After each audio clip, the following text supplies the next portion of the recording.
je voulais revenir juste sur les prémices.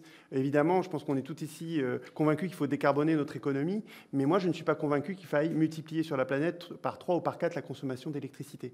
L'écologue que je suis, parce que j'étais avant chercheur sur ces questions-là, vous dit que ce n'est pas durable pour la planète.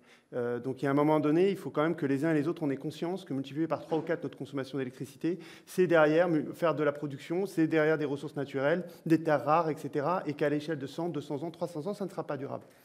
Moi, je voulais juste revenir sur ce qui m'a manqué aujourd'hui. D'abord, c'est le fait qu'il n'y a pas de bilan des échecs passés. Il y a eu Superphénix, il y a eu Astrid. Bon, il y a eu le PR, on n'en parle pas aujourd'hui, mais il y a quand même eu énormément de choses qui ont été faites, et je n'ai pas entendu dans tout ce que vous avez dit, et c'est là aussi où j'attends beaucoup de l'expertise de l'ASN et de l'IRSN, un bilan critique. On ne part pas de rien quand même. Et la plupart d'entre vous, d'ailleurs, vous avez travaillé sur ces projets-là. On les a abandonnés pour des raisons politiques, mais aussi pour des raisons techniques et scientifiques. Et donc moi, je voudrais quand même vous entendre à un moment donné là-dessus. Juste après, pour revenir sur la SN et RSN, moi, ce que je crains quand je vous entends, c'est que vous êtes beaucoup de start-up, c'est passionnant, c'est bien, mais vous êtes quand même dans une logique communicationnelle quand vous nous parlez. Vous essayez de nous convaincre que c'est génial.